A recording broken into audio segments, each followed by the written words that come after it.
What are you going to do as a business owner to ensure that your business survives and thrives during these economically shaky times?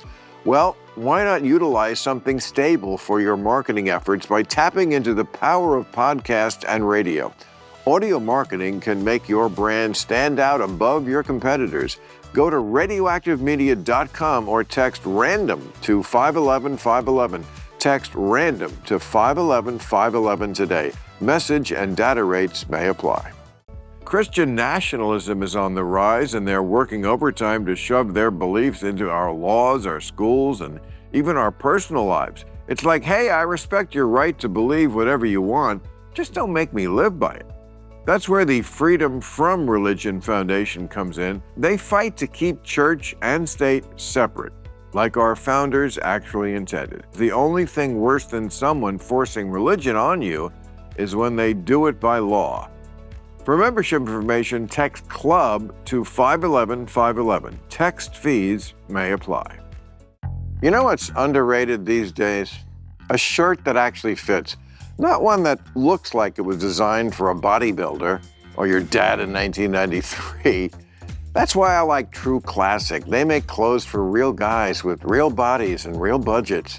So skip the overpriced designer labels, forget the fast fashion landfill filler. Go to trueclassic.com/random or hit Target or Costco and pick some up. True Classic, your body and your wallet will thank you. I know you think liberals want to destroy the family. Liberals want no, I don't think they want to destroy the family. I think they have destroyed the family. I'll bet you. You know, I don't know. I think he's gotten into the But that's your business. Yeah, he's gotten into the wrong pew. Calling the roll. Hey, darling. Mamet. How are you? Thanks for having me. Excuse the laughter. Nothing to it. What's new?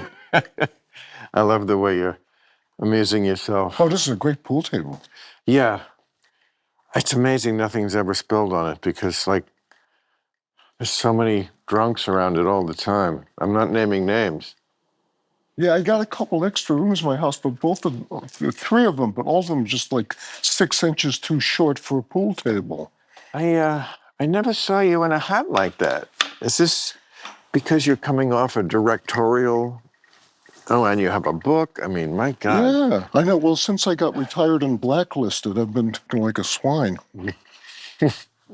Well, we're going to talk about all of it, but first, I read in here that at a dinner party, the conversation always lapses 20 minutes after the hour and before the hour. So say you, so say the French. No, that's right. Okay. Can we put that to does this count as kind of a dinner party, or is this not counting because we're drinking and smoking? No, it doesn't quite count as a dinner party because we aren't convivial here. We're actually having a structured conversation. You think this is structured? Boy, did you get the wrong email. It's definitely not. No? Okay. Is that what you got from our other times here, that I'm structured? Did I have an agenda that I know where I'm going with any of this? No. I think you're doing fine. This is Club Random. This is random. Yeah. So, but I find this hard to believe that. And what is the reason in this? Why does conversation lag? You say there's 7-minute increments when people are talking. So then, after 3, they stop. Yeah. So yeah, that's about the length of an old-style vaudeville turn. It was about 7 minutes.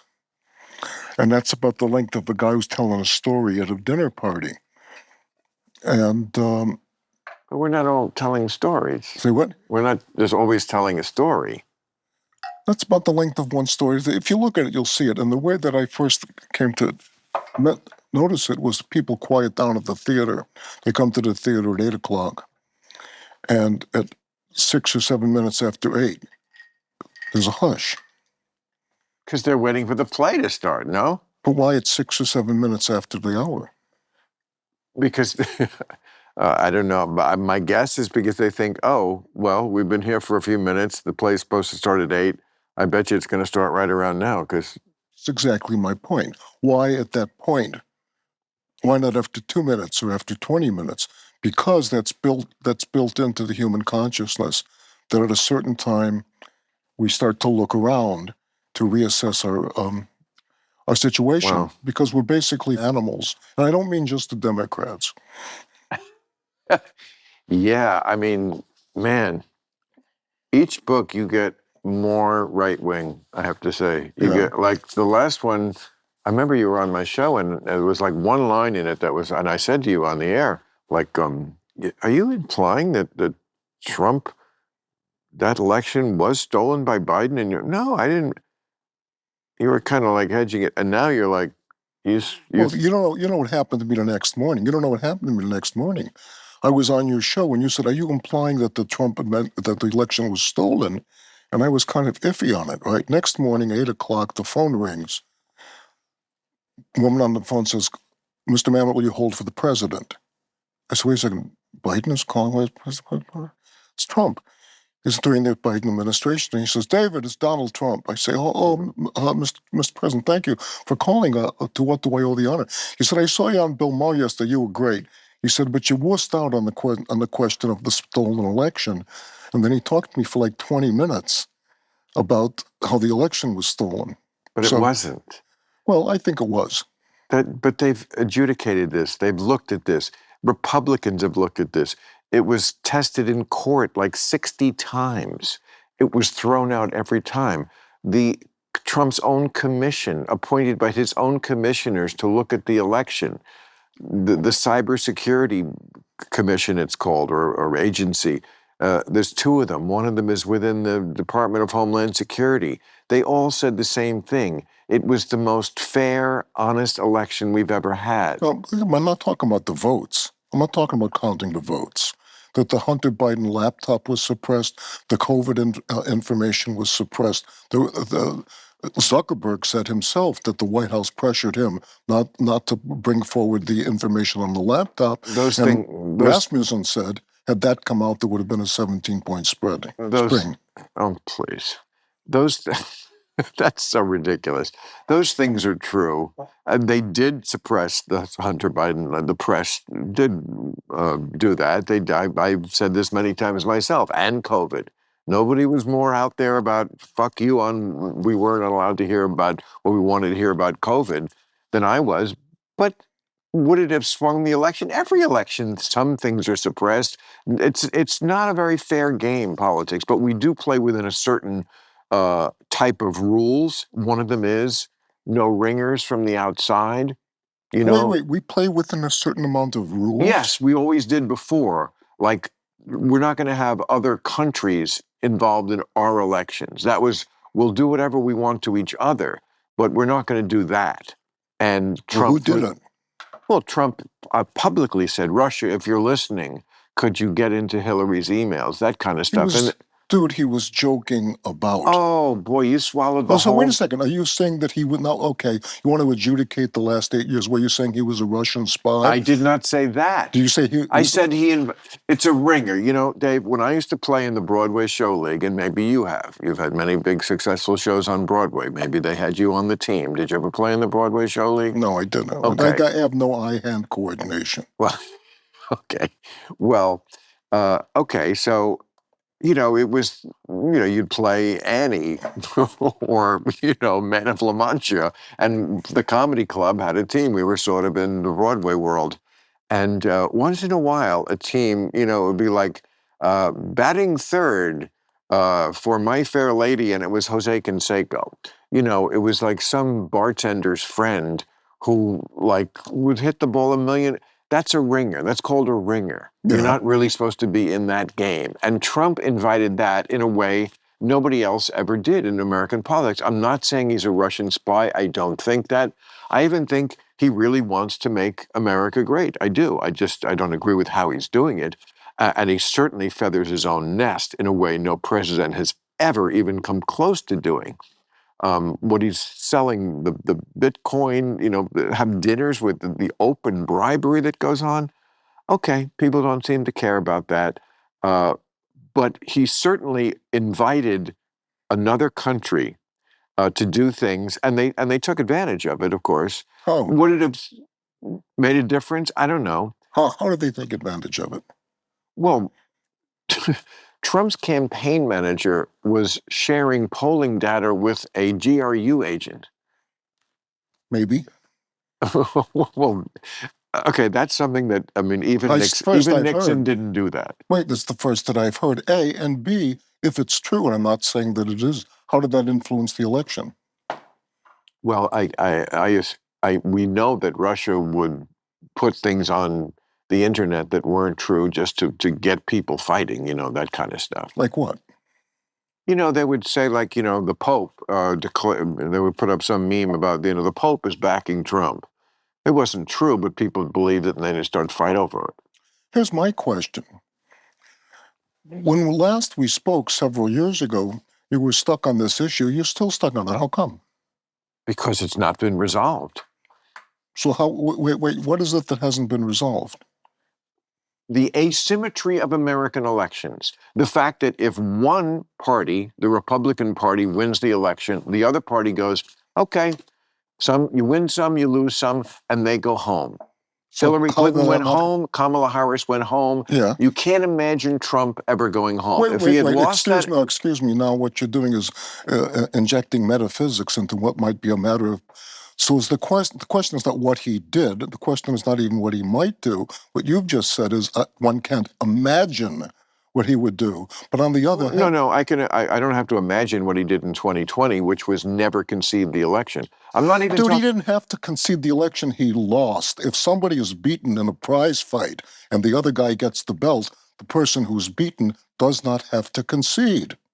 It's not necessary. He's lost. Well, it is necessary. The analogy falls down because that if a prize fighter loses, it doesn't inspire people to riot. How did he inspire people to riot? By not conceding the election. Oh, come on. Oh, come on. What?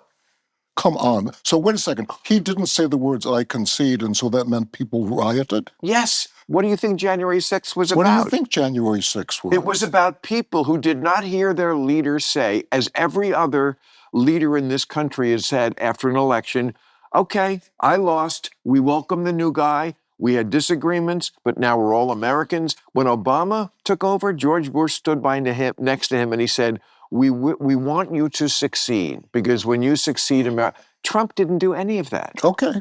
So what? Well, so what? It inspires half the country to not accept the basic democratic principle that we have elections, and when you lose, you go away, and then you become the loyal opposition. Well, they don't see themselves as the loyal. You like me have built a career out of nothing except talent and a little bit of luck and a lot of hard work, but you're full of shit. What I don't understand when you say that he did not say the words "I concede" caused half the country, which you just said, to riot. No, I didn't say half the country rioted. A lot of people rioted, and it was less than half the country because he got less than half the votes and still won. That's okay. That's our system. But a good deal of the country, approaching half, the people who are MAGA, the people who love him, at least a third of the country, will now in the future never accept any electoral results. And a democracy can't continue in that way. You have to have this situation we've always had where the one football coach walks across the field and shakes the hand with the coach who just beat him in the game. Okay, what do you think we'd be today if Kamala Harris had won? What's that? What do you think we would be today if Kamala Harris had won? Well, what would happen? Would Israel still exist? I don't think so. Still exist, of course. Why wouldn't they exist? Why wouldn't they exist? Because the Obama Marxist, Leninist, Islamist that were taken up during the. Here's a good question that I would ask you: is who was running the country during the 4 years that Biden was out of his mind and demented? Well, he wasn't out of his mind and demented for 4 years. He probably wasn't out of his mind or demented even on the last day. He just did The View. Did the Democrats do a horrible thing in propping him up and keeping him in office and trying to run him again? Yeah, they did. Of course. I am never easy on the Democrats or the left. And I'm totally with you on Israel, but they would, of course, still exist because they can defend themselves. But you said things like liberals have never done anything for Israel. That's bullshit. I've never Harry Truman recognized Excuse me. Israel when many people told him not to. Excuse me, I never said that. Yeah, you did. Show it to me, and I'll tell you what. Show it to me, and I'll give $10,000 to the charity of your choice. No, wait, no. Okay. I'm serious. I'll find wait it. a second. I'll find you're it. Pretty, no, you're pretty I'll good. find it. Good. I'm going to give $10,000. You show it. You show it to me, and I will give $10,000 to the charity of your choice. Okay. Because you're throwing around a lot of generalizations, and I have a bigger question. Not generalization. Oh, really? What's the generalization? That half the country would have rioted? If I got that quote wrong, I apologize, and I will take it back. I got another question. I sit down, and all of a sudden you're attacking me about I have to come up with new idea about Trump, and I have to talk. No. What the hell do you care? Okay. Let me ask you a question. First of all, wait a second. It was not my plan to attack you, and I'm sorry if you think I'm attacking you. Well, okay. We just got onto this, and I'm sorry that I'm not going to pretend that I agree with you. Well, I'm not asking you to agree with me, but I got a good question. How you started off with a very difficult question, and a question which you have very strong views, and I do too. How would you like this part of the conversation to end so that we can move on to something else? What would end it to your satisfaction? Well, we're at the 20-minute mark, so we could just end it. Because, what would end it to your satisfaction? When you want it to end. I don't want to piss you off. I'm no. Your biggest fan. I don't. The fact that we don't agree on something so fundamental is still completely okay with me. I don't get it the way you don't get me. You just said I'm completely full of shit. And of course, people who disagree to this level, they think that of the other person. And what we have to do is, of course, learn to live harmoniously with people we just don't agree with that much. So we can just get past this. You're right. We should. And I'm happy to. And there's a million things in here and in the movie that I think are great and I would love to talk about. Go ahead. Okay. Club Random is brought to you by the audio marketing gurus at Radioactive Media, recently ranked number 20 on Inc. magazine's list of the fastest growing private companies in the Pacific region. What are you going to do as a business owner or CMO to take your steps to ensure that your business survives and thrives during these economically shaky times? Well, why not utilize something stable for your marketing efforts by tapping into the power of podcast and radio? Audio marketing can make your brand stand out above your competitors, and it's more cost-effective than social media alone. My friends at Radioactive Media know the recipe to launch, optimize, and scale performance by building compelling audio campaigns which work. They believe in the power of audio so much, they even use it themselves right here, right now. Go to radioactivemedia.com or text the word RANDOM to 511-511. Discover how audio marketing can surpass your current strategies with new and innovative ways that sound better. Go to radioactivemedia.com or text RANDOM to 511-511. Text RANDOM to 511-511 today. Message and data rates may apply. Club Random is brought to you by the Freedom from Religion Foundation. You ever notice how more and more people are stepping away from organized religion? It's like we all collectively realize, wait, I don't actually have to go to synagogue on Friday or church on Sundays, and boom, sleeping in one. But here's the thing, Christian nationalism is on the rise, and they're working overtime to shove their beliefs into our laws, our schools, and even our personal lives. It's like, hey, I respect your right to believe whatever you want, just don't make me live by it. That's where the Freedom from Religion Foundation comes in. They fight to keep church and state separate, like our founders actually intended. So whether you've always been secular or have left religion behind, believe in keeping faith out of government.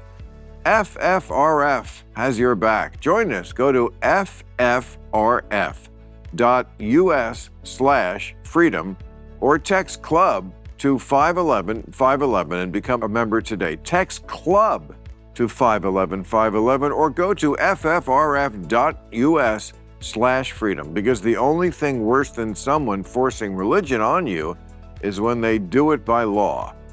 For membership information, text CLUB to 511-511. Text fees may apply.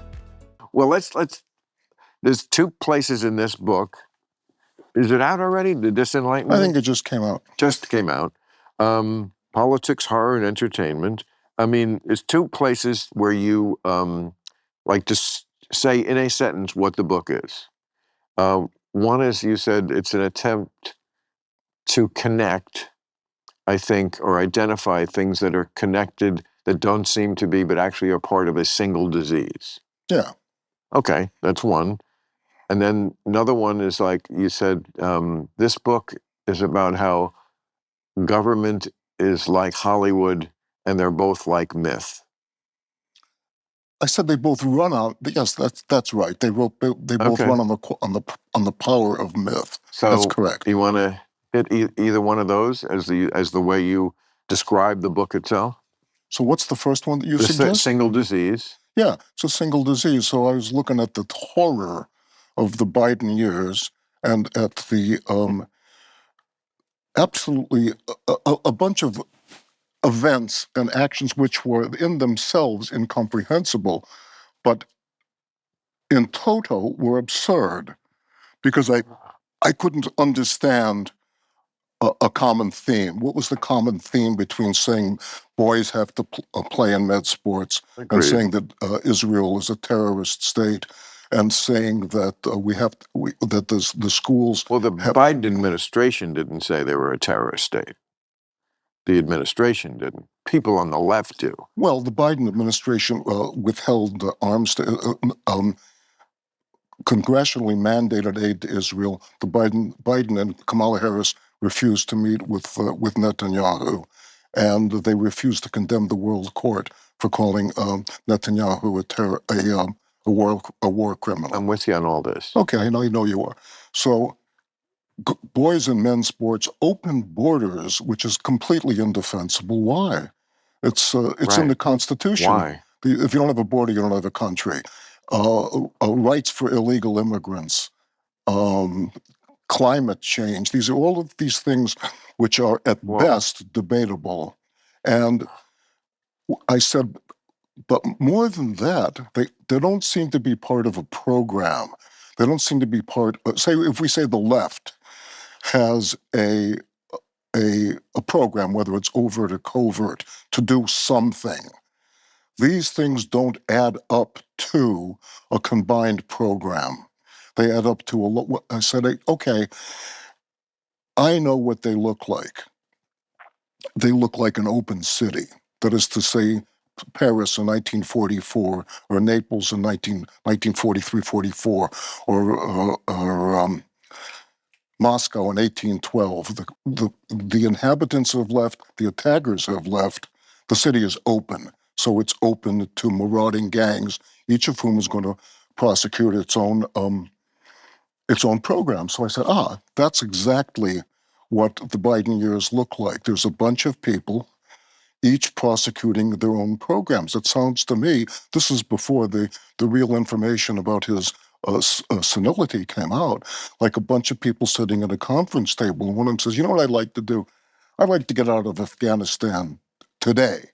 Somebody else says, well, getting out of Afghanistan's a good idea, but all the Joint Chiefs have said, if you get out today, people will die. No, fuck it. Guy says, I want to get out today.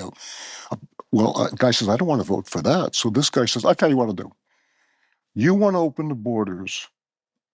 I want to get out of Afghanistan today. I'll sign your auto pen thing and you sign mine. Somebody says, wait a second. What about me? I think that men should play in women's sports. Well, fuck, okay, you want to vote for that. What will you do for me? I'll vote for men and women's sports. What do you want to do for me? Okay, I tell you what I'll do for you. I will vote to not meet with the Prime Minister of Israel. So looking at the facts, that's what one does when one tries to make write a play. I'm going to look at the facts, which seem unconnected, and saying what connects them. And what connects them is the idea of a committee of brigands who've taken power and they're each going to prosecute their own agenda because no one's going to call him on it. The cat's away and the mouse is play. So that's what led me to a large extent to write that You book. do know that there are people listening to this who are hearing you say a bunch of brigands took over prosecuting their own agenda, and they're going to think, he's talking about the Trump administration, right? Okay, well, I'm not. I know you're not, but you understand why some people would think that? Sure, because they watch the legacy media and they watch CNN News. But they're going to say, and it sounds to me like you may watch a lot of Fox News. Sure, okay, let them say it. All right. The question is, if you read the Constitution, which I do, it's pretty easy, about 20 pages, what is the Trump administration doing that's unconstitutional? The answer is nothing. Well, they're not obeying judges' orders. That is unconstitutional. Well, you're talking about the one district judge who said, bring the guy back from El Salvador? There have been many judges' orders about the immigration issue, yes, that they're just ignoring. Well, no, I don't know that I think your information there is wrong. I think that what they're doing is, in some cases, they may be slow walking it, but I don't believe that there's any. Here's what they're doing: is that all these rogue district judges are issuing restraining orders against the president in his performance of his constitutionally mandated duty. It's his constitutional duty to take care of the border. It has nothing to do with the judiciary. If someone feels wronged, they have the opportunity to sue, but the court does not have, the district courts do not have under the Constitution. Well, what's very clear in the Constitution, it's because it's in both the Fifth and the 14th Amendment, is that they could have said the word citizen both times, and they said the word person. A person has a right to a trial. Yeah, they do have a trial. They do have a right to a trial. They purposely didn't say citizen. That's why it's unconstitutional, illegal to take people off the streets without any hearing at all and send them to a foreign prison. Well, that is not in the Constitution. No, but you're wrong as to the facts again, because here, let me explain it this way. Say that you have a fellow who is hates you, okay, and he is throwing stuff at your car and throwing stuff at you, blah blah blah, and he gets sent to prison, okay? He gets convicted, right, of harassment, or he gets convicted of assault, or whatever. Say, okay, he's in prison and he gets out. He's got a parole. But one aspect of the parole is he has a restraining order. He cannot come within 1,000 feet of you or your house or your place of business. If he comes within 1,000 feet of you, your house, your place of business, his parole is violated. It's exactly the same situation as the people who have been convicted of crimes and who have been deported and have then re-entered the United States. They have the right to due process to find out whether or not that's the same guy. But prior to that, their crime and their sentence has been adjudicated. So can I use the topic of prison to seg into a plug of your movie? Oh, yeah. If you must. I loved it. Henry Johnson. I know it was Thank you. I know it was yeah, well, of course, the first thing I thought was, you have said, I think, now don't throw another 10 grand at me if I get the quote wrong, but I think you were even here maybe talking about it, that movies almost don't need dialogue. Yeah, they don't. And yet this movie is all dialogue. Well, what am I going to do, As John Wayne said when he was playing Coriolanus, listen, I didn't write this shit, right? But I did write that shit. But it's, I thought it was delicious. It's 3 scenes, really, and Henry Johnson is in all of them, and he's with a different person in each of the other ones. I don't want to give too much away. The first is someone at a firm he was working out with, and then he's in prison, and that's the one with Shia LaBeouf, who has never been better than in that role. He's amazing. Yeah, and then the prison guard. And, to me, the through line, not just through there, but a lot of your work is you do feel like people are always conning people. I mean, a lot of your work is about con artists and different ways of conning. Aren't we? Yes, yes, I'm not saying you're wrong, but I'm saying that to me is like the through line. If I had to think of like so many of the David Mamet stuff that I love, is like you you're just getting into that subject of people conning each other in all the different ways we do it. I mean, some of them are direct cons, the Spanish prisoner, and things that are like classic cons that are people are actually doing as a con. Like those are fun. And then it's just the more subtle ways. I mean, Shia's whole speech is really about that, is it not? Yeah, I mean, I'm not quite sure what the play's about, or the movie is about, but I think it's about a guy who is so accommodating that he not only gets taken advantage of by everybody he meets, but causes havoc around him constantly by his goodwill. Somebody said that there are old fools and young fools, happy fools and sad fools, but there never was a fool who wasn't cruel. So this is a guy who's so good-willed and so wants to please everybody. He's a fool that A, everybody takes advantage of him, and B, he ends up getting everybody killed. The same old story. Yeah, I can't help but see a little politics in that, I like don't think so. between the lines. I don't think so. No? Okay. No. Listen, I think I've been fairly clear. I've written a whole bunch of plays and movies and shit, and fiction and so forth. But then independently, I've written a bunch of political stuff, but I'm pretty clear about keeping the two. In fact, I'm dedicated to keeping the two separate. But I think a lot of people would be surprised if they heard a playwright of your magnitude say, I'm not sure what the play's about. Is that the way it's supposed to be? That it's a mystery even to you to a degree? Well, here's the thing: if something is a work of art, which I think that if you're a creative person, you aspire to. There's mass entertainment, right? Then there's entertainment, and then there's at some point it's possible for it to be art. And at some point you aspire, however popular your stuff may be, and I want to be popular, you do too, but at some point you say, I would like to aspire to the realm of art, which means something beyond the ability of the consciousness to quantify, right? You say, oh, again, I laughed, so obviously that's a comedy, or I cried, so obviously that's a drama. But art is something beyond the ability of the consciousness to quantify. So if somebody said of the Chopin etude, what does it mean? What Chopin was, fuck, I don't know. I do it the best I can. So I'm trying to aspire to have my stuff be art, which is to say beyond the human capacity to encapsulate. Because if you encapsulate it, you stop thinking about it. Oh, I get it, right? See, maybe I'm not that bright. Yeah, no, because like one reason I enjoyed it so much is because when it got to the end, I said, I get it.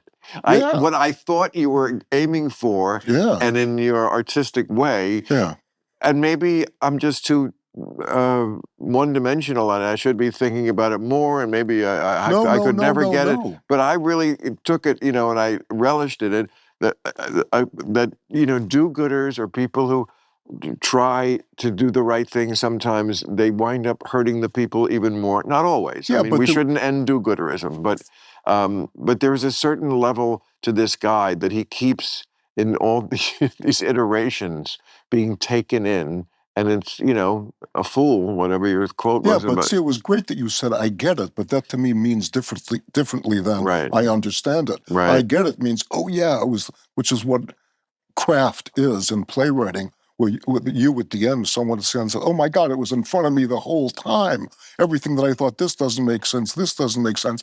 Now it makes sense. Yes, I must say, and maybe we talked about this, but, to me, great art, movies anyway, plays, like the ending, that's the hard part. Anyone can think of a movie, how do you end it? And to make the ending both surprising and inevitable. Yeah. That's the trick. And I felt like you stuck the landing on that one. Well, that's what Aristotle said. He wrote that book called The Poetics a little while ago. He said the ending has got to be surprising and inevitable. Oh, really? He said that? Oh, yeah. He said, that's it. So if we know that as dramatists, it's no different than a joke. The ending's got to be surprising, and inevitable. And make sense enough I didn't see that. I didn't see where you're getting at. That's why we laugh. That's right. Right? Because it reconvinces us happily, we really aren't that fucking smart, right? So the joke and the good play frees us from our self-absorption. I'm so smart, or why am I not doing better? Or someone's trying to fuck me over. No, no, no, it's because I'm too lazy, I'm too this and that. No, I'm not, I'm da, da, da, da, da. That's what we do in our stupid Right, minds all right. day long, right? Right. So a joke frees us from that. Yeah. You know what's underrated these days? A shirt that actually fits. Not one that looks like it was designed for a bodybuilder or your dad in 1993. That's why I like True Classic. They make clothes for real guys with real bodies and real budgets. No stiff fabric, no weird cuts, just a clean, flattering fit that says, I've got my life together. You know, even if you don't. And the best part, they're not trying to bankrupt you. You don't need a trust fund to look like you have taste. You see, True Classic's not just making clothes, they're on a mission, helping guys show up with confidence, giving back to communities. They also appreciate a little humor, so obviously we get along. I've been wearing them for a while now, and trust me, you feel the difference the second you throw one on. They're tailored where you want it, relaxed where you need it, comfort and confidence. So skip the overpriced designer labels, forget the fast fashion landfill filler. Go to trueclassic.com/random or hit Target or Costco and pick some up. True Classic, your body and your wallet will thank you. But, okay, so you say you separate the political from the other, and Yeah. yet, like, did you not say last time that you were working on a JFK? Yeah. Okay, and also Lincoln Gay? Oh, yeah. That's coming up. Okay, so if you're doing Lincoln and Kennedy, how can you separate the political? Well, They're because it's like, political. well, there's the They're question from talking. politicians. Listen, it's the same thing as saying, I want to do a movie about doctors. That doesn't mean I want to operate on people in the fucking audience, Okay. right? Okay, so what's going on with Lincoln Gay? Oh, I'm working I'm on it. anxious to see this. No, I'm working on this movie now about these two con men who, See, con men. sure, well, I You love them. your con men. I do too. We all do, right? They're fun. They are great. It's always interesting to watch a con and someone being conned. Yeah, I was just writing about today. Like, please screw me over. Please lie to me. There's so much a part of our human condition, as Ricky Jay, the great magician, said, that the more intelligent the person is, the easier they are to con because they believe in their own intelligence. Right. So they're trying to beat you to the punchline. Say, Right. I know what you're doing. So Right. while they're trying to beat you to the punchline, their attention is over here while you're picking their pocket. So was Lincoln Gay? I mean, probably. Because Well, the question to me, a different question. Who right? It became part of an American culture, and it started with biography, to say, oh, who did what with his dick, right? As if that was important, as if that Right. were important. Whereas we see now it's become part of the culture. Thank goodness. The fuck difference does it make, right? So all of the Oscar Wilde was sentenced to 2 years in prison yeah. for homosexuality by a section of society, which is the British aristocracy, the British upper class, all of whom were practiced homosexuality in some form or another. But he broke the taboo about talking about it. Look at the hypocrisy about homosexuality in the Muslim world. Well, yeah, sure. I mean, anytime you cover the women and segregate the women to that degree, you're going to have rampant homosexuality, which I guess is hotter because if they catch you, they throw you off the roof. Yeah, that's right. I mean, but no, see, that's why in the Muslim countries, a lot of the time, they will not build a story that's more than a house that's more than 2 stories tall. Is that true? Yeah, because if they catch you fucking another boy, they throw you out the roof. I'm kidding with you. But you know what? That's the thing. It could be true. I mean, it could be true. So the question to me is not whether or not Lincoln was gay. Who knows? But whether somebody these con men find a guy who's that interested in the subject that they say, wow, I can take advantage of this guy, right? He's so interested in being right about this subject that I can sell him this letter that proves that Lincoln was gay. Right. Because at the end of it, he asked for Streisand tickets. I mean, what was in the letter? I'm very curious that would like lead one to. Well, Because I know that people did not write letters in that era where they would be explicit about it. well, quite to the contrary. Actually, Wow. when Oscar Wilde's a little bit later, Oscar Wilde's 30 years later, but they passed this law in 1893 that made, as they said, sodomy a crime in England. They made it a crime for the first time. And somebody said that in Chelsea, which was the artistic bohemian area of London, after they passed it, the air in Chelsea was black with the smoke of burning love letters.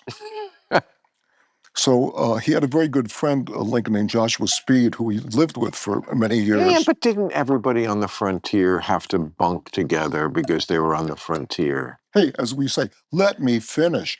So anyway, he wrote a lot of letters to Joshua Speed, which are in the Lincoln Library somewhere, and they're very loving letters, right? And so some guys who were interested in gay history have always said, "Oh, the letters might say this, or letters might say that," but I'll bet you there's another letter where the whole thing comes out of the closet. But why were you attracted to this subject of all the things you could write about? I don't know. I mean, what are you drinking? Tequila. Well, why not vodka? Because I like this better. Okay, there you go. But I know, but okay. I mean, you could fill in your thing is a little deeper than what liquor I like. You could fill in the details a little, like, no? It the muse just strikes you that way. Yeah, sure. Like somebody asked me a long time ago where I got my ideas, and I told them, and I'll tell you, that there's a little Mexican guy who's got an El Camino, and he parks in a Vaughn's parking lot in Encino every Saturday, and he sells ideas off the back of the truck. Really? And you take advantage of that, huh? You bet I have. Yeah. All right. So what about the JFK one? Oh, that kind of fell apart through the people who were making the movie ended up suing each other, and I ended up going wee all the way home. But some very good things happened from it, one of which is I cast Shia, who was going to play Oswald. Oh. And Louis was going to play... Perfect casting. Yeah. Louis was going to play Jack Ruby. Louis C.K. was going to play Jack Ruby. Yeah. Oh, the cast went on forever. It was great. Oh, wow. Yeah, John Travolta was in it. I think I finally understand the assassination. Mm-hmm. This guy Marcello, the mob boss, mm-hmm. He was pissed. There was three wings that were very pissed at Kennedy. One was the mafia. They felt they were double-crossed because they helped Kennedy win, and then Bobby Kennedy prosecuted them when he was attorney general. Okay. Then there was like the standard right-wingers that are always here in this country. Let's not get into that again. They're wonderful people. They were the John Birchers back then, and they became the birthers. They're MAGA. They're always there. It's about a third of the country, very far right-wing. That was that guy, Guy Bannister. Mm-hmm. He just hated Kennedy because Kennedy represented everything that was just horrible about America. And then there was Ferry, Daniel Ferry, played by Joe Pesci in the Oliver Stone movie. Mm-hmm. And he had run guns to the Cubans, they were Castro took over in 1959, they were trying to oust him. So he felt double-crossed by Kennedy, the Bay of Pigs. So you have three people here in this Agatha Christie story who really want to kill John F. Kennedy. Mm-hmm. And then Oswald, what's so weird about the Oswald thing that we just gloss over is the time he spent in the Soviet Union, our desperate enemy at the time. It's treated in the press as if it's just another interesting fact about Lee Harvey Oswald. Oh, and did you know he spent some time in the Soviet Union and he was a stamp collector? He was there in the Soviet Union and then came back to America and shoots the president. If he shot the president. Oh, you don't think he shot the president? No, I don't think so. Well, Yeah, I think there was a conspiracy and there were other gunmen. I mean, I think there were certainly other gunmen. I don't know that he was one. But he was the perfect patsy. He was a perfect patsy. So the perfect movie about the Kennedy assassination is The Parallax View, where Warren plays this.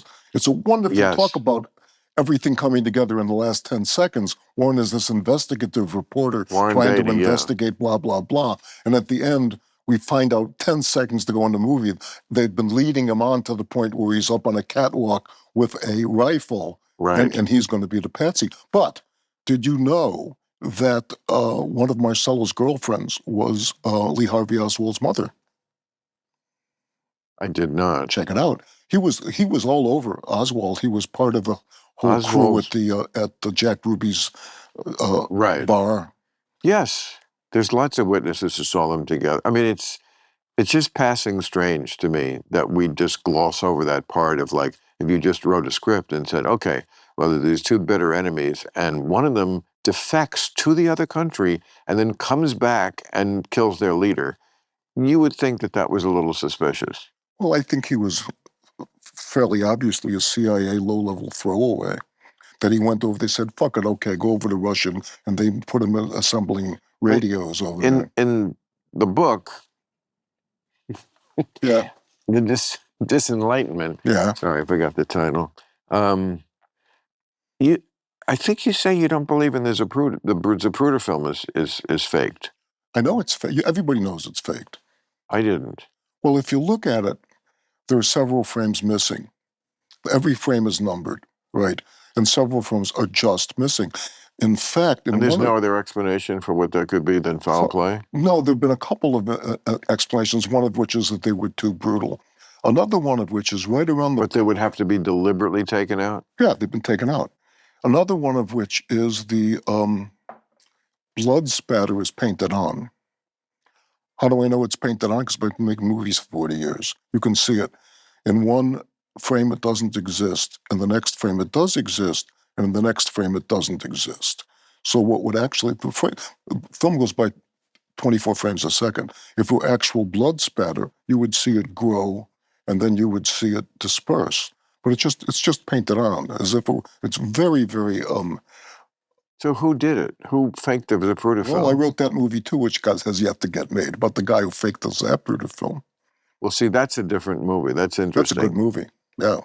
You wrote it? Yeah. It's already, but it's just... I was going to do it with Kate Blanchett, and that fell apart at the last minute. Maybe I'll do it some other time. Oh, I would have jumped on that one. Yeah, me too. No, I mean getting her for the movie. Oh, she was great.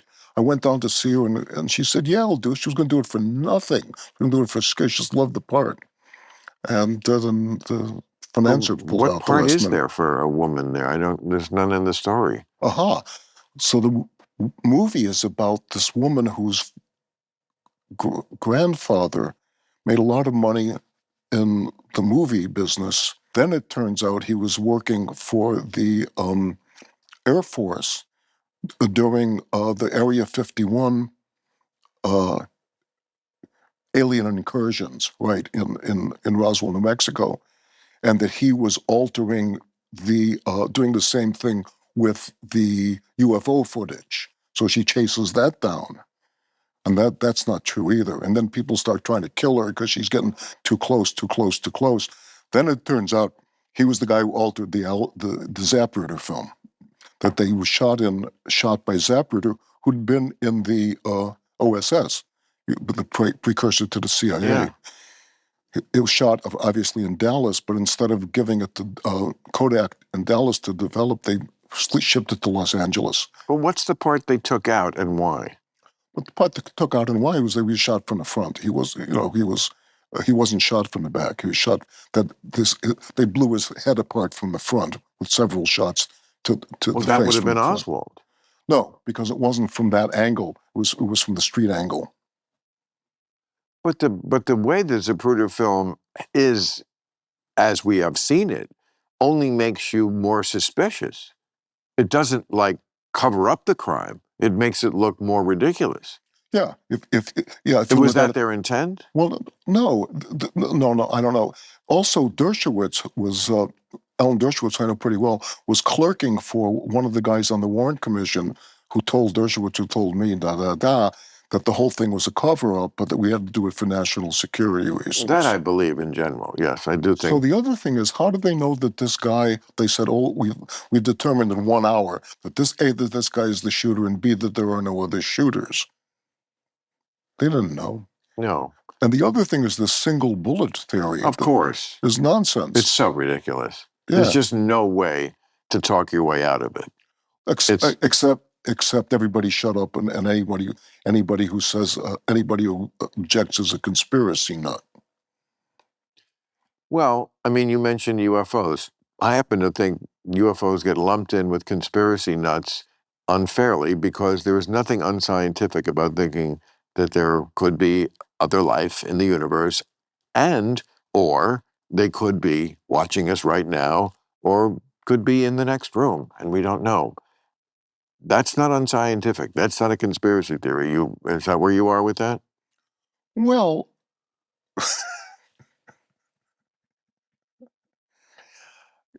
my wife and I saw the UFO. We saw him, and I saw him twice in my life. I know lots of people who are not crazy people who have seen what some people would call a ghost, and a few people who have seen something that you would call an alien.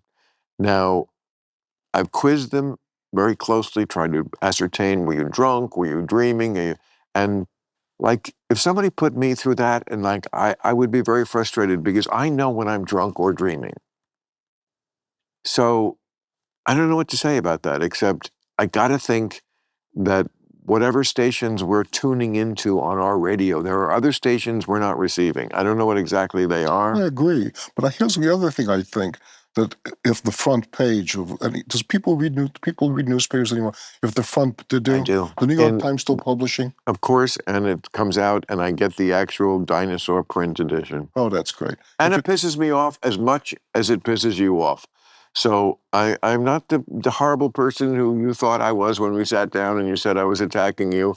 I'm not. The New York Times, I understand, is as slanted and as full of shit.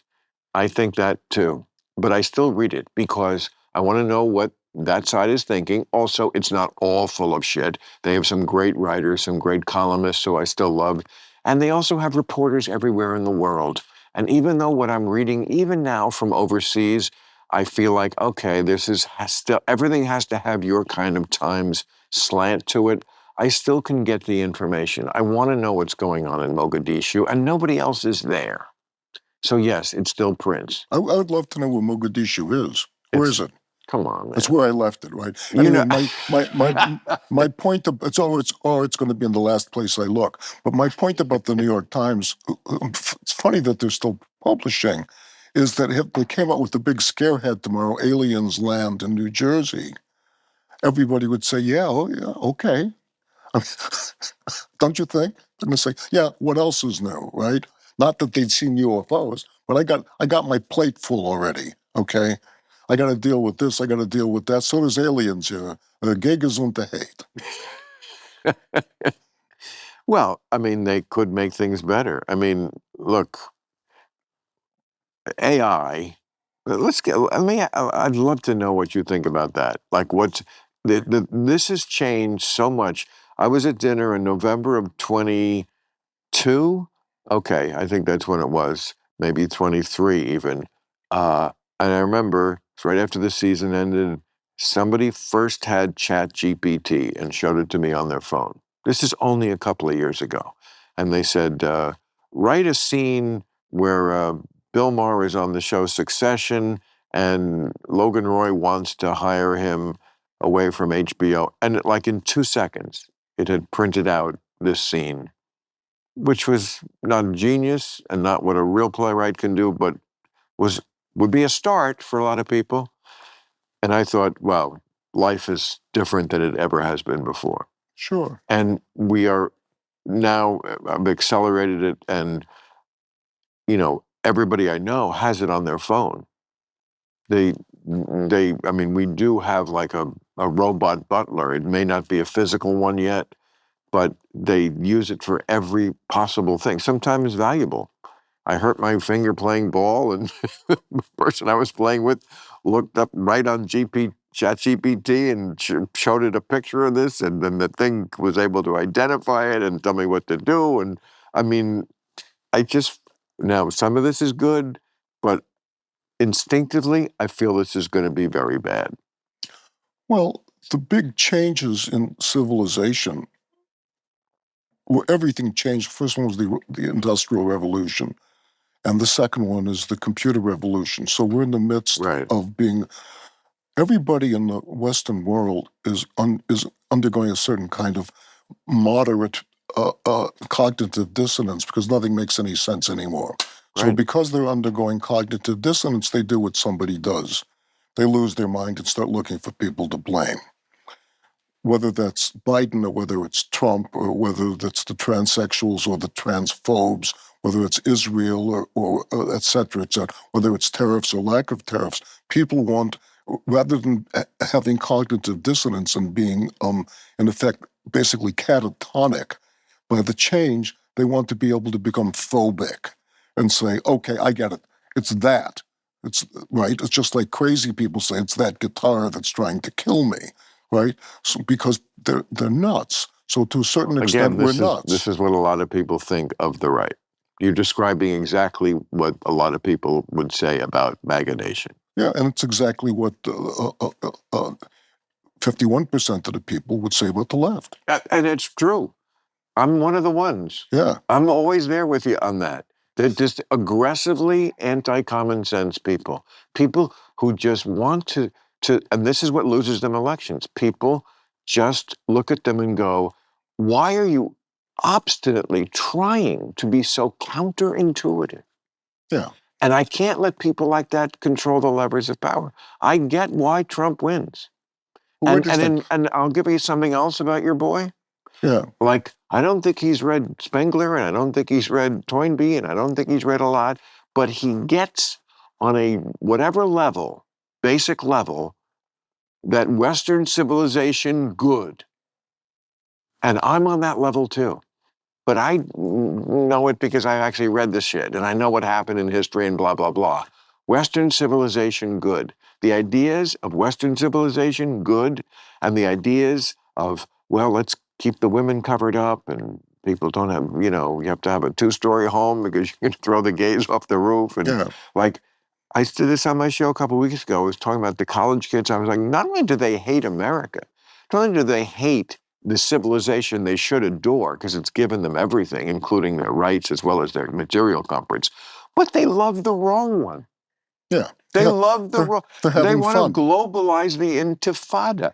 They hate the right one, the one of free speech and free elections and women are equal and gays, all the stuff they supported, and they embrace this other one that is so anti-liberal. So I get why it's very appealing if you just look at the big, big, big picture to have the guy who goes, I get it, Western civilization good, although those Qatari planes that are free, that's sweet.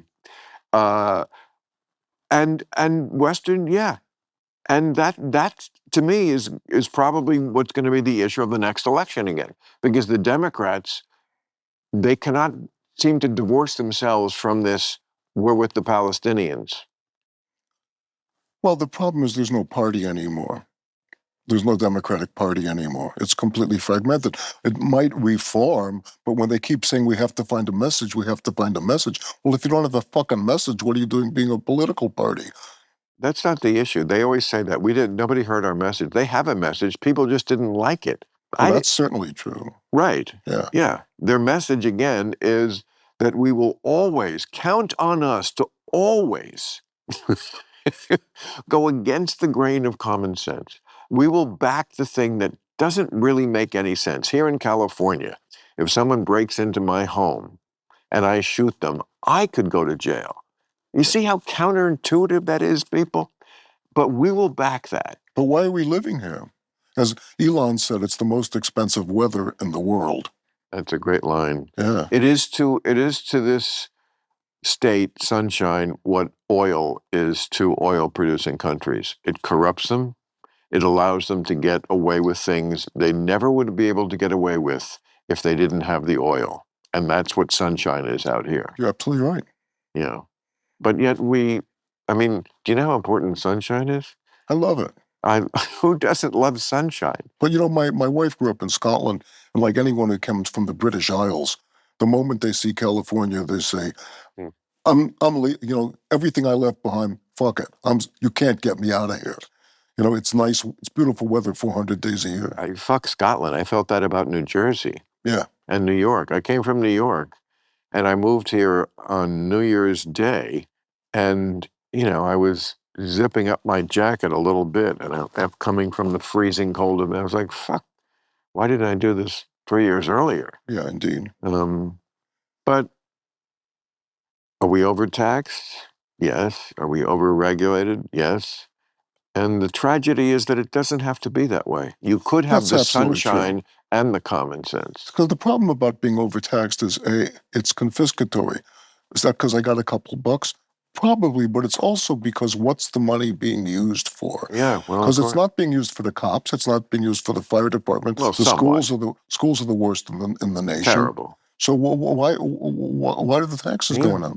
No, I mean, I've confronted our governor about this many times. Yeah. And I mean, I know this guy is probably not your cup of tea, but at least we see, I mean, Gavin Newsom was like the poster boy for the far left, California governor, blah, blah, blah. And he's come around on women in sports. He's come around on getting the homeless off the streets. He's come around on free Medicare Well, I for, know how to fix that is elect him. What? Elect him, he'll go right back to the left. Maybe. But I think he wants to be president. And I think to be president, you have to move to the center. I mean, at least we see a movement. I mean, you would agree that we need two parties, right? We need a Absolutely. choice. Okay. So it's good that there are voices on the Democratic side who are coming more to the middle. Yeah, but some of them are and some of them aren't. I mean, Fetterman is extraordinary because he's a Right. Democrat who's actually has self-respect, the opposite of which is shame. They'll say any fucking thing in order to get a vote or money or airtime. I think that's a concept which is kind of foreign to Gavin Newsom. I get it. As the election time comes closer, the lies are going to come closer to trying to lure more people in. The funny thing to me is that anyone still listens to their pronouncements rather than looking at their record. Have you driven through the Palisades in Malibu? You seen that? No. Why would I purposely? I'm not a ghoul like you. No, I'm I did it kidding. because I was over there visiting somebody, and they gave me a pass to come back through. It's it's beyond anything. I mean, it's out miles and miles and miles, Yeah. and then you get off of the PCH and drive up Sunset into the Pacific Palisades, one of the richest, most beautiful communities in the United States, which burnt down because they didn't have any water in the reservoir.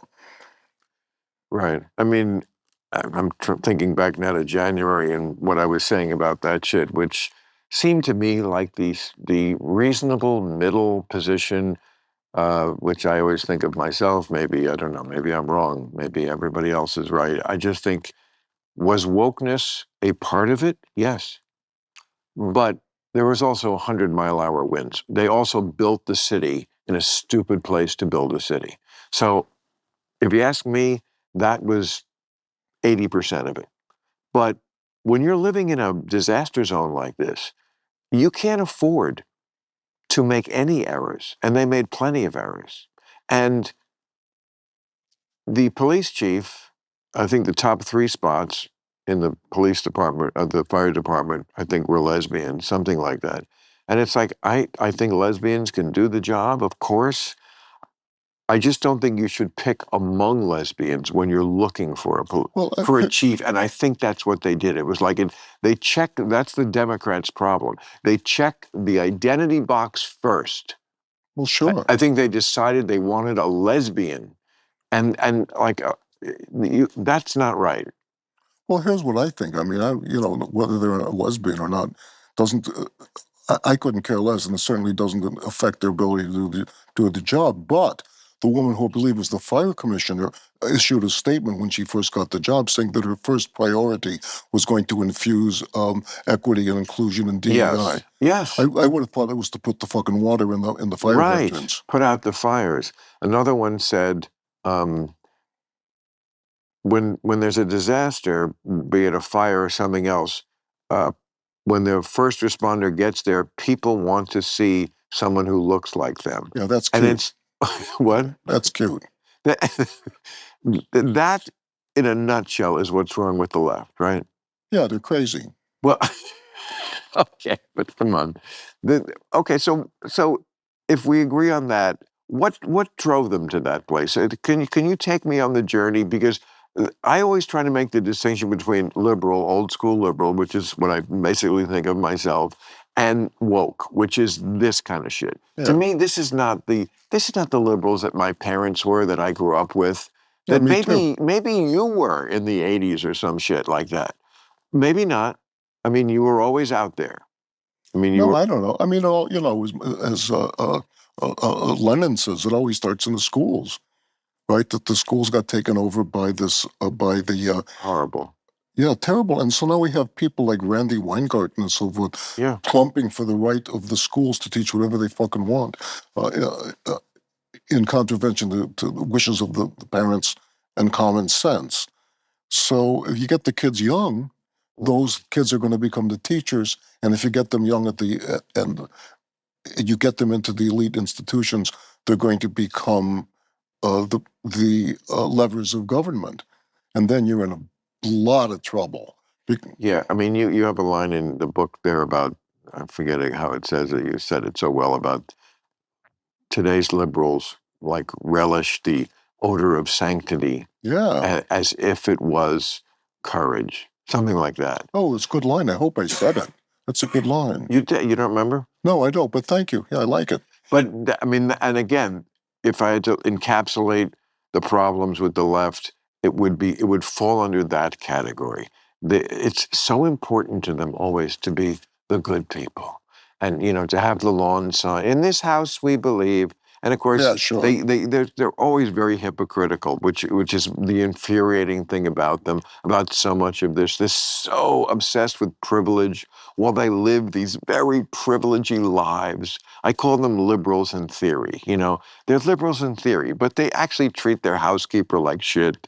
They treat their assistants like 24/7 slaves. They just do things that are so, to me, unliberal. Things that my father and mother would never do, because they were old school liberals who treated people really well. Yeah, I believe in treating people well. No, I know, but I'm just saying that is to me, that's the thing that bugs me most about them when I think about them, is that you're only liberal in theory. Yes, your politics are liberal, but I actually see the way you act. Well, exactly so. I don't understand how not not a good person, but a rational person who wants to run for re-election can say we have to have men and women's sports and expect people to vote for them. And maybe they're right. I don't know. I don't get it. There's a clip I saw the other day that's just LOL about, it's like the steeplechase, like the high where they run and then they jump over a thing, right? Yeah. Whatever they call that race, and it's like these, like beautiful lithe women, and then there's this like one just tree trunk leg person who's just, and it's just like, come on, man. Like, again, we can't vote for you if we think there's a worm in your brain of some kind. We can't vote for you if you just obstinately want to die on these hills that make no sense. Well, good. Men can get pregnant and so forth. Yeah. And but that's what opens the door to, we don't need to get into it, but what I think is a greater threat. But, what can I say? Somebody sent me a very sad email the other day about a very dear friend of theirs who was unfairly, I think, frog marched out of the country for being a migrant. And all I could answer back was, you shouldn't have lost the election. That's what happens when you lose elections. Elections have consequences. You went way too far with your crazy left-wing bullshit, and the people said, no, he's less crazy than this. And you did it to yourself. So I'm real sorry about your migrant friend, and that isn't right, but it's predictable, and you could have stopped it. If you really thought Trump was the existential threat he was, then, to your point earlier, why put up Biden? If it was really that important. I mean, Democrats will never be able to answer that question. If that election was really that important, you couldn't summon the courage to confront an old man that your time has passed? Well, that's a good question. That's a good question. And part of the answer is who, as always, who benefited? Cui bono. Exactly so. And the answer is the, the mice who could play while the rat's away, the cat's away, the mice could play. So a lot of people having a very good time, having a lot of power with absolutely no responsibility, and thinking that they were secure from any oversight because of the press, and they were. But now we'll see. But since there's been this vibe shift, like, it hasn't helped you in the business? I mean, you said before when you sat down, blacklisted and blah, blah, No, the blah. business is over. You know that. It's Oh, but it's more that the business is over. well, no. The business is over. B, I'm real old, and C, I'm working a lot. I'm just, I'm not working as I was working 40 years ago in the last decade of the studio system. That's all gone. Right. But I'm making movies. I'm doing plays. I'm writing books. What about streaming? Do you think that is helpful, hurtful? Could that be good for you? Could that be Sure. yeah. Sure. Why not? Why not? I mean, the worst thing in the world for me was have to sit in a room with a bunch of idiots, right, who knew nothing about movie making, and explain to them what the script meant, right? And so, to a large extent, I didn't do it. I said, make the movie or play me or trade me. But the only worst thing to that is to sit in a room with a bunch of idiots who don't know what the script meant and have no idea who I am. Right? It's like Joe Mankiewicz. He came in when he was an old guy, and the studio executive said, "What have you done?" And Mankiewicz said, "You first." Well, you know the Shelley Winters story, right? Well, what's that? Shelley Winters had 3 Oscars, and she was asked to audition. Right. And she walked into the office, and she put her Oscars down on the guy's desk and said, "Maybe you don't know my work." Well, that's good. So, what are you writing now? Well, I got this movie Henry Johnson, and I got that But book. you wrote that. Yeah, What are you writing now? Well, I'm tomorrow writing when now you go is to I'm, the I'm working on that the Confidence movie, and I think I got somebody who's going to make it, and we got some really interesting people involved in that, and I got a couple other little books coming out that over the years, especially during COVID, I did so much stuff that now it's all jammed up. And I made a huge mistake many decades ago. I realized that because I like to write a lot, that I needed to create other identities and pen names, and I should have done it, but I never did. You mean like who was the one who wrote all those French mysteries, and it wasn't really the person's name because they Oh, Semino. Simenon, Yeah, George Simenon. yeah. Yes.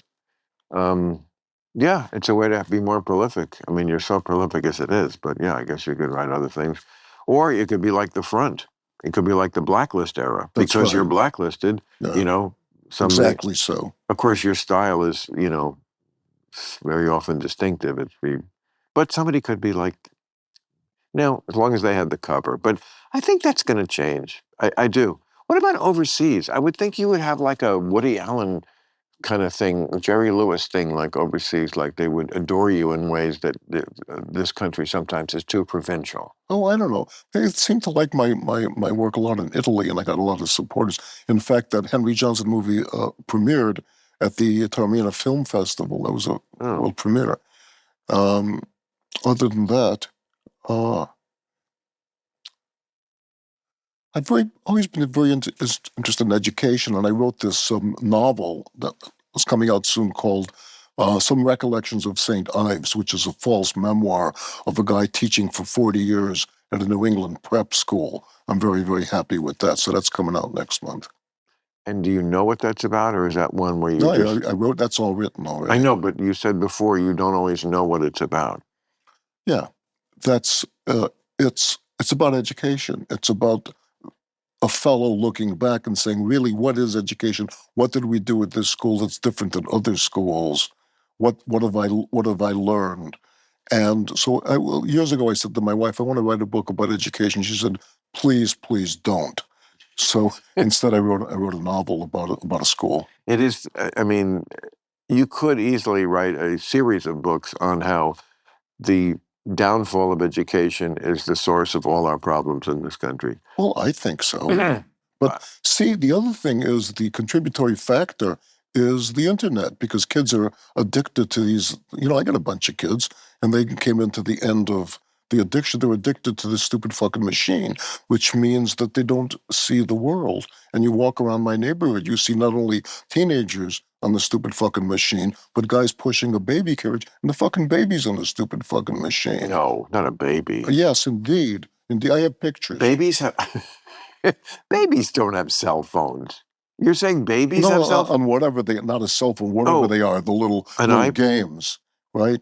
So the thing about all these machines is that they're hypnotic. So they're just like cigarettes, right? They get you all jazzed up. And so they make you want to smoke more cigarettes because you're jazzed up.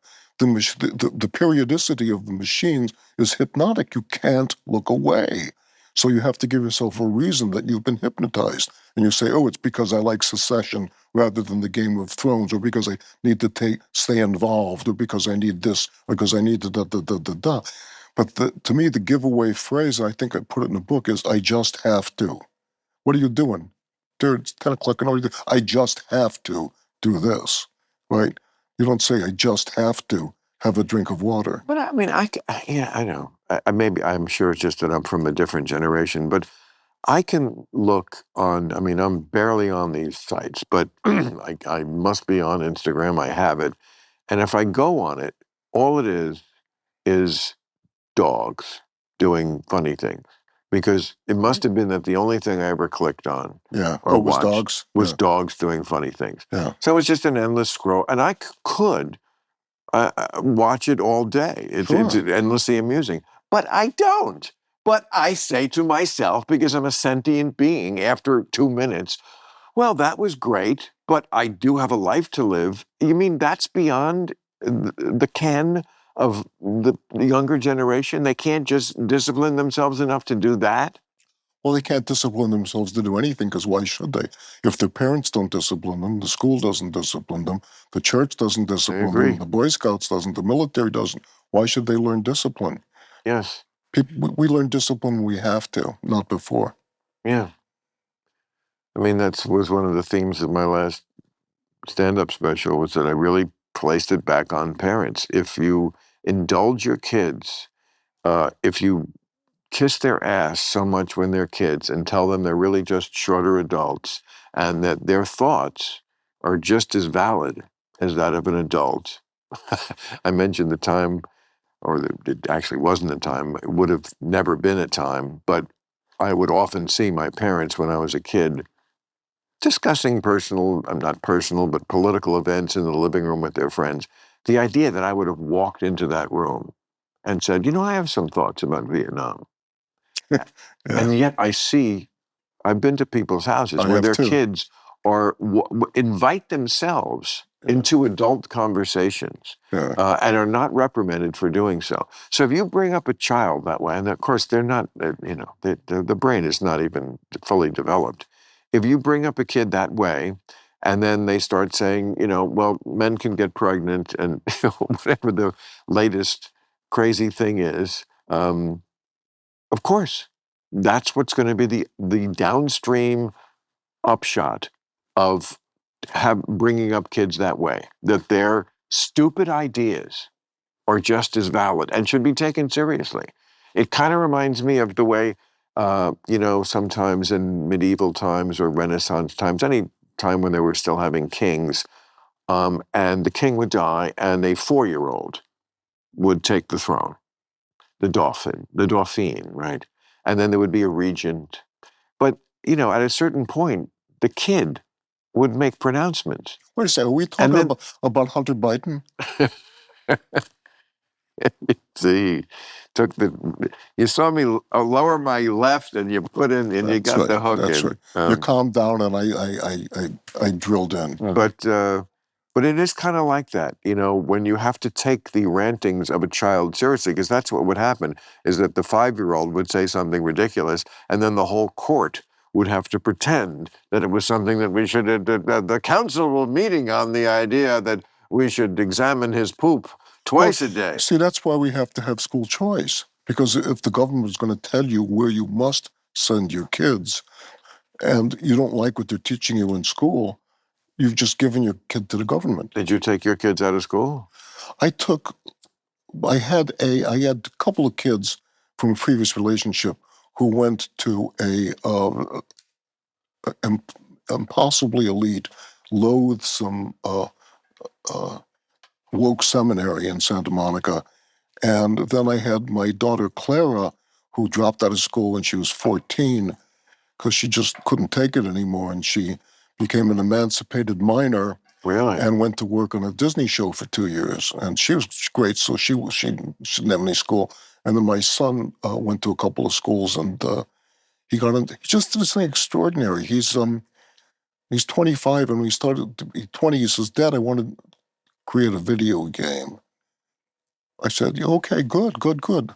You may not know every young kid of that age wants to create a video game. That's their dream."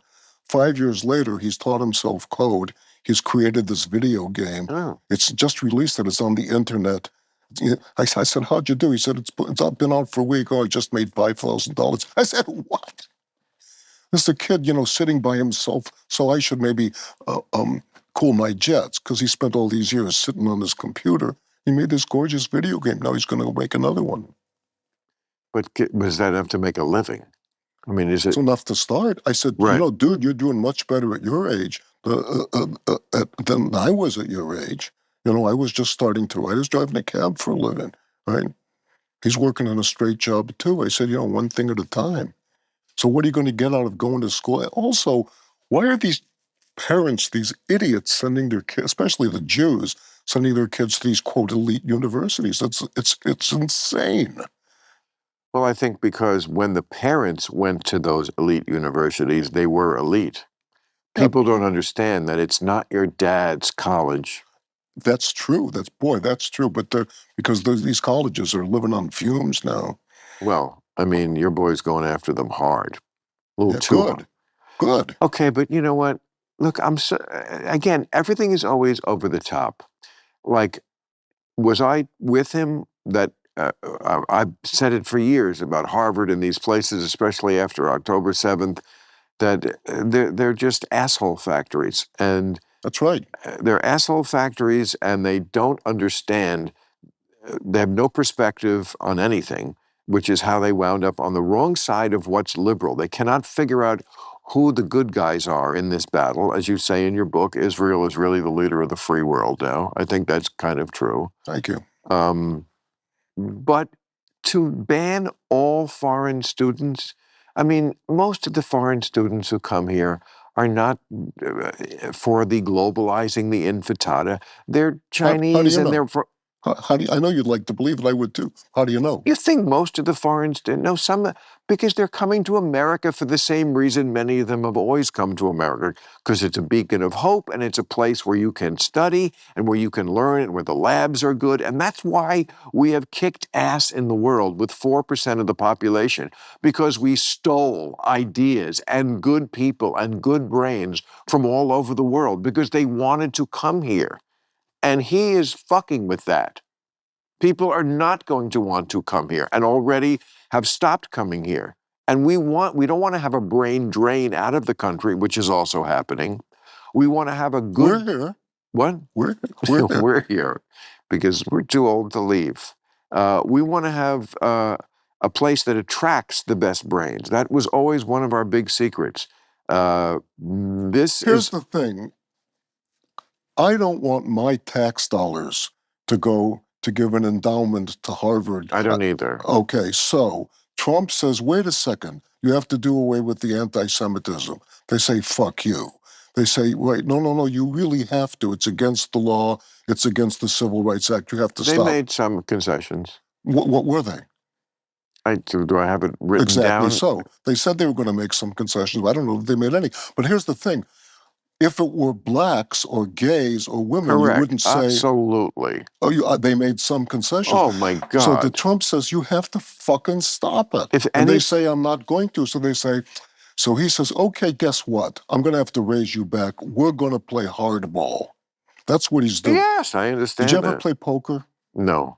Okay. When you play poker, you have to dominate the table. You can't just say, I'm going to call your bet and see what happens. You have to raise people. You have to put people on the back foot. You have to make them respond to you. So that's what he's doing. What if you don't have the everything. cards to do that? What? What if you don't have the cards to do that? Then don't play the hand. But if you do have the cards, you have to make people fear you and wonder what you've got. So that once in a while, when you don't have the cards, you muscle them, and either you win, or once in a while they call you and they find that you're bluffing, so that the next time you can win. It's playing the long game. Is that what he's doing with tariffs? Is that sure? Of course, that's what he's doing. That's okay. Of course, that's what. What do you think about tariffs on foreign films he wants to put on? Fucking, I don't know. I don't know. I think he's gotten into But that's your business. Yeah, he's gotten into the wrong pew, right? the point is, listen, the thing about somebody in a position of great power is that they are enthralled to the people that they choose to advise them about the people that they should choose. Right. Right? So we're the same thing. You go buy a house, blah, blah, blah, blah, blah. You're going to say, I want this. Who am I going to pick for the architect? Who am I going to pick for the designer? Who am I going to pick to do the permitting? And then you're fucking fucked. You better hope you guessed right. Right? So somebody is advising him about getting into the film, making our films better here by putting tariffs on foreign films. That's not going to make our films better here. The reason the films aren't better here is Hollywood, right? Right? So the way to make the films better is to let the market work. Yeah. I mean, you're the guy who says, they should make popcorn and not diversity rules, and I agree with you. Yeah. Also, But I like popcorn movies, and you don't. I love popcorn movies. You hate Titanic. No, as a garbage piece of shit. But I went to a movie just the other day, and I ate a whole bunch of popcorn.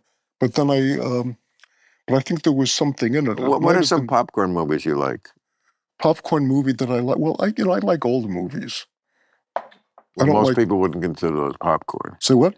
Most people would not consider that a popcorn movie. Popcorn movie. But I just watched a bunch of old movies. I like them too. Yeah, but I have really good popcorn that we cook at home in an air popper. But okay, you said the business is dying. They just had their best box office weekend ever because of Lilo and Stitch, whatever the fuck that is, and Mission Impossible.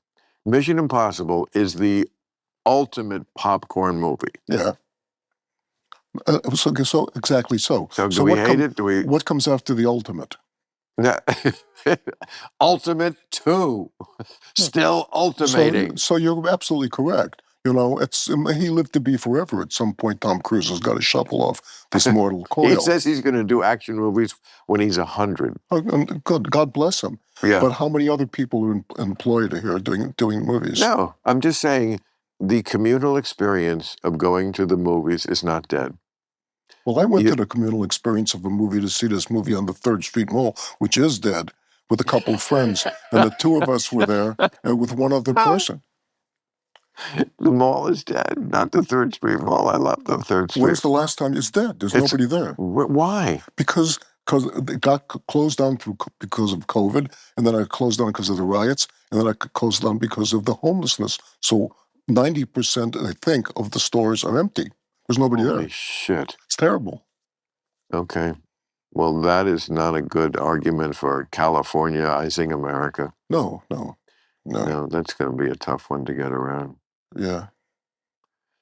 Well, I can't tell you how much I appreciate you coming by. Sorry I pissed you off at the beginning. Well, I adore you, and I hope you don't hold that against me. I did not intend to immediately get onto that subject. We just did. I told you there's no agenda here. It just happened. I But- appreciate it. Also, you know, I like what you said about your meeting with Trump, because you were Thank just telling you. the truth. Just told the truth. Yeah, I want everyone to keep talking. I do too. And especially for the Democrats who have no power. How ridiculous to think you can get away with not talking to people when you have no, to your poker thing, you have no cards. Yeah, there's no. You have no cards. Listen, things died. The Whig Party died. It was replaced by the Republicans in 1860. Yes, parties can die. And the Democrats, they will either go to the middle and stop being the party of, I can't trust you because you're always counterintuitive, or they will die. And I think they will go to the middle. I think they will survive because, like, things want to live. Well, I hope that they do. I mean, people like Fred Right. and people like Josh Shapiro, they're great. But I mean, you know, Pocahontas and the governor of Maine, who says I insist on boys in the girls' bathroom. Right. That's crazy. It's just freaking crazy. Right. It's not just wrong. It's crazy. I know you think liberals want to destroy the family. Liberals want no, I don't think they want to destroy the family. I think they have destroyed the family. Oh, that's okay. But they haven't they- destroyed my family. But they didn't really do it on purpose. That's the Oh, wait a thing. second. What you're saying is, I didn't know it was loaded, right? Yes. That's what Lee Harvey Oswald could have said, right? Okay, but they actually, liberals actually think they're doing good. I know Sure. a lot of times it's really just about making them feel good, which is what's so obnoxious when they do that. But they're not actually trying to. Yes, but what we understand as dramatists is that nobody ever did something for a bad reason. But see, this is why I think I understand Henry Johnson. Yeah. Because I think He thinks he's doing everything for I the think best that's what reason. I think the movie's about. Yeah. I got you. Oh, good. Thank you. It is political. Thank you so much. Okay. Yeah. All right. You okay? Yeah. Have you hurt Basketball. yourself? Basketball. Oh. Rebounding. Jam it? Yeah. Oh, that's yeah. terrible. Okay.